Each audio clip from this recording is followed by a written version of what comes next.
बिस्मिल्लाहिर्रहमानिर्रहीम। अस्सलाम वालेकुम दोस्तों, वेलकम टू निजात ट्रैवल एंड टूरिज़्म इटली। दोस्तों, आज भी निजात ट्रैवल एंड टूरिज़्म इटली की जानिब से इटली और यूके की अहम तरीन खबरें लेकर आपकी खिदमत में हाजिर हुए हैं। दोस्तों, इटली में मुकीम शहरियों समेत तारकीन वतन के लिए अच्छी और मजबूत खबरें आना शुरू हो गई हैं। इंग्लैंड के होम ऑफिस ने एक नया कानून लागू किया है, जिससे होमलेस इमिग्रेट्स को मुश्किल का सामना हो सकता है। दोस्तों, तमाम मालूमात के लिए वीडियो को मुकम्मल देखें। नए आने वाले हजरात से गुजारिश है कि वो हमारे चैनल निजात ट्रैवल एंड टूरिज़्म इटली को सब्सक्राइब कर लीजिए। मज़ीद वीडियो को लाइक और शेयर भी कीजिए अपने दोस्तों के साथ, ताकि आपके शेयर से वो भी ख़बरों से इस्तिफ़ादा हासिल कर सकें। तो चलिए दोस्तों, वीडियो शुरू करते हैं, लेकिन हमेशा की तरह पहले हम एक नज़र डालेंगे इटली में मौजूदा कोरोना की सूरत हाल पे। हम देखते हैं वहाँ पे कोरोना की क्या सूरत हाल है। तो अभी तक इटली में 19,350 नए केसेस सामने आ चुके हैं। जबकि अमवात की बात करें हम, तो वहाँ पे 785 अमवात हो चुकी हैं अब तक। दोस्तों, हम दुआ करते हैं कि अल्लाह हम सबको इस वबा से महफूज रखे, अपने हिफ्ज़ व अमान में रखे। उसके अलावा जो गुड न्यूज़ है, तो हम बात करते हैं गुड न्यूज़ के हवाले से। दोस्तों, ये गुड न्यूज़ है इटली में मुकीम शहरियों समेत तमाम तारकीन वतन के लिए कि 29 जनवरी से इंशाल्लाह वहाँ पे वैक्सीनेशन का अमल शुरू कर दिया जाएगा। 2021 की पहली छमाही में कोविड-19 की वैक्सीनेशन की 202 मिलियन खुराकें जो हैं वो दस्तयाब कर दी जाएंगी। दोस्तों, जर्मन बायोटेक और अमेरिकन कंपनी फाइजर के इश्तराक से बनाई गई वैक्सीन 23 से 26 जनवरी के दौरान इटली में पहुंचा दी जाएगी। 29 जनवरी से वैक्सीनेशन का अमल शुरू कर दिया जाएगा। इब्तदाई तौर पर जो है वो 300 हॉस्पिटल्स में वैक्सीनेशन की जाएगी। इटली का वैक्सीनेशन प्लान तैयार है, जिसे पार्लियामेंट में पेश करने से पहले वजारत सेहत, वजीर आजम और बाकी रहनुमाओं के साथ मुशावरत की गई है। दोस्तों, अब एक उम्मीद नज़र आ रही है कि इटली में कोरोना वायरस के दूसरी लहर जो है उसके थमने की एक उम्मीद पैदा हो गई है। इटली रूम खबर एजेंसी की तफसील के मुताबिक इटली में कोरोना की जो दूसरी लहर है उसके थमने का इम्कान पैदा हो रहा है, जिससे आवाम को और हुकूमत को सुख का सांस मिलेगा। गुज़िश्ता एक हफ्ते से इटली में कोरोना के मरीज़ों की जो तादाद है उसमें कमी आ रही है। पिछले कुछ दिनों से मरीज़ों की तादाद 20,000 से कम होकर 16,000 पे आ गई है। ताहम अगर अमात की शरह देखी जाए, तो अमात अभी भी ज़्यादा चल रही हैं। दोस्तों, अगर कोरोना वायरस की जो शिदत है उसमें कमी आ जाती है, तो उस फिर भी जो अमात का सिलसिला है उसको कम होने में कम से कम 2 से 3 हफ्ते लगते हैं। हम उम्मीद करते हैं कि आइंदा कुछ हफ्तों में कोरोना वायरस की जो अमवात हैं और जो मरीज़ हैं उनमें कमी आ जाएगी। इटली में पहले से लेकर अब तक जो है 55,500 अमवात हो चुकी हैं, और ये यूरोप में बरतानिया के बाद दूसरे नंबर पे सबसे ज़्यादा अमवात गिनी जा रही हैं। इस वक्त मुल्क में 16 लाख कोरोना वायरस के मरीज़ आ चुके हैं। ख्याल रहे कि जो फ्रंट लाइन डॉक्टर हैं, पैरामेडिकल स्टाफ है और जो दूसरा स्टाफ है, वो कोरोना वायरस की दूसरी लहर से शदीद मुतासिर हुए हैं। गुज़िश्ता एक माह से 27,000 से ज़्यादा जो अमला है वो मुतासिर हुआ था, जिसकी वजह से अतालवी निज़ाम सेहत भी शदीद बुरी तरह दबाव का शिकार था। और जो हॉस्पिटल्स की सूरत हाल है वो बहुत ज़्यादा ख़राब नज़र आ रही थी।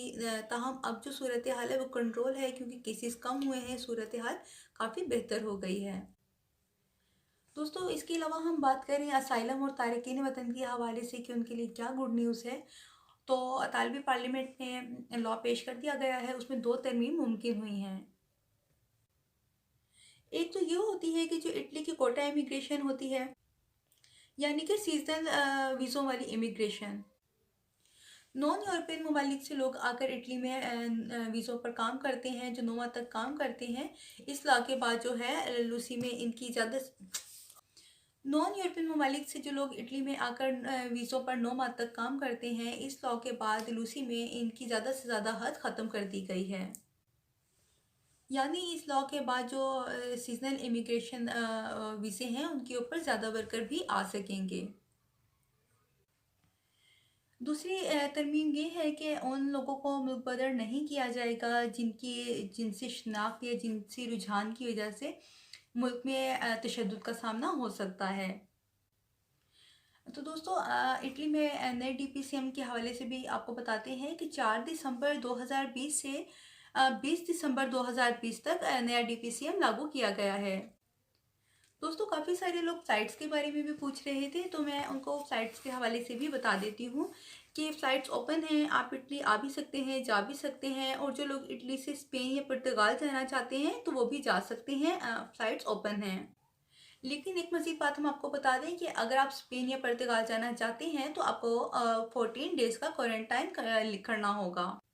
वैसे दोस्तों आपको एक बात से और आगाह कर दें कि आप ट्रैवल करना चाहते हैं, जो आपने टिकट बुक करवाई है, ट्रैवल एजेंसी है या कोई एयरलाइन है जिससे आप जाना चाह रहे हैं, आप जाने से एक बार पहले कंफर्म कर लें या बुकिंग से पहले कंफर्म करवा लें कि वो सर्विस दे रहे हैं या नहीं दे रहे हैं। दोस्तों ये थी इटली की कुछ अहम खबरें जो हमने आपके साथ शेयर की हैं। अब हम चलते हैं इंग्लैंड की तरफ। दोस्तों अब बढ़ते हैं इंग्लैंड की खबरों की जानिब। जो होम ऑफिस ने नया कानून लागू किया गया है, उसमें जो होमलेस लोग हैं उनके लिए काफ़ी मुश्किलात का सामना होगा। दोस्तों जो होम ऑफिस के होम सेक्रेटरी हैं प्रीति पटेल, उन्होंने जो ड्यूल नेशनलिटी रखते हैं या फिर जो होमलेस लोग हैं या फिर जो वीज़े पर काम कर रहे हैं, जो वर्क परमिट पर काम कर रहे हैं, उनको डिपोर्ट करने का ऐलान कर दिया है। यानी जो लोग सड़क किनारे सोते हुए पाए गए या किसी जगह पे सोते हुए पाए गए और पुलिस ने उनको देख लिया और पुलिस उनको अगर ले जाती है तो उसको उनको उसी वक्त जो है उनके मुल्क डिपोर्ट कर दिया जाएगा। दोस्तों होम ऑफिस की होम सेक्रेटरी प्रीति पाटिल के इस फैसले पर जो है ह्यूमन राइट्स के जो ऑर्गेनाइजेशन है, उन्होंने इसके ऊपर काफ़ी तनकीद की है और काफ़ी ज़्यादा इसके बारे में बोला जा रहा है। दोस्तों इस बारे में काफ़ी ज़्यादा तनकीद करने के बाद एक दफ़ा फिर खामोशी हो गई थी, कोई बात नहीं की जा रही थी, लेकिन आज फिर एक बार होम ऑफिस की जानिब से इसके बारे में ऐलान कर दिया गया है कि जो लोग होमलेस पाए गए, कोई लोग जो लोग सड़कों पर अगर सोते हुए पाए गए या वो फिर फॉरेनर्स हों या फिर वो वर्क परमिट पर काम कर रहे हों, कोई भी अगर आपको होमलेस नज़र आएगा तो उसको फ़ौरन उसके मुल्क डिपोर्ट कर दिया जाएगा। मज़ीद उन्होंने ये भी कहा है कि अगर कोई भी इस तरह हमें नज़र आएगा तो उसके साथ बिल्कुल नरमी नहीं की जाएगी, उसको उसके साथ सख्त कार्रवाई की जाएगी और जितनी जल्दी हो सकेगा उसको उसके मुल्क पे डिपोर्ट कर दिया जाएगा। दोस्तों उसके अलावा इंग्लैंड से यूके में रहने वाले अफराद के जो मुस्तकबिल है वो भी ख़तरे में है। तो वो तफसील हम शॉर्ट तफसील आपके साथ शेयर करते हैं। दोस्तों हज़ारों नहीं जो बल्कि लाखों जो यूरोपियन शहरी यूके में रह रहे हैं, काम कर रहे हैं, यूके की जानिब से उनकी तरफ इशारा है। ख़ास तौर पे रोमानिया, बल्गारिया और पोलैंड की तरफ सख्त इशारा किया गया है। इनका कहना है कि इनकी तीसरी ज़ुबान शायद इंग्लिश है, इनको ज़ुबान का भी मसला है, ये टेक्नोलॉजी से भी नावाकिफ़ हैं, तो जल्द ही जो यूके है वो यूरोपियन यूनियन से एग्ज़िट इख्तियार कर लेगा। जो लोग यूके में ईयू प्रोग्राम में रहना चाहते हैं उनको सारा प्रोसेस ऑनलाइन करना होगा। दोस्तों रोमानिया, बुल्गारिया और पोलैंड जो हैं ये ऑनलाइन फॉर्म फिल करने से कासिर हैं, तो यूके ने ये प्रोग्राम इन तीनों ममालिक को सामने रख के भी रखा है। दोस्तों ये थी अहम खबरें इटली के हवाले से, यूके के हवाले से। मज़ीद अगर आप चाहते हैं कि हम आपके लिए इंफॉर्मेशन लेके आते रहें मुत्तहिदा अरब अमारात के हवाले से, पाकिस्तान के हवाले से, यूरोपियन कंट्रीज़ के हवाले से, विज़िट वीज़ा के हवाले से, वर्क वीज़ा के हवाले से, मज़ीद ट्रैवलिंग के बारे में कोई भी इंफॉर्मेशन आप चाहते हैं, किसी भी तरह की इंफॉर्मेशन अगर आप चाहते हैं कि हम आपके लिए लेके आएँ तो आप हमें कमेंट सेक्शन में बता सकते हैं, हम आपके लिए वीडियो बना सकते हैं। मज़ीद हमारे साथ रहने का बहुत शुक्रिया, हमारा साथ देने का बहुत शुक्रिया। अपना ख़्याल रखिएगा। अल्लाह हाफ़िज़।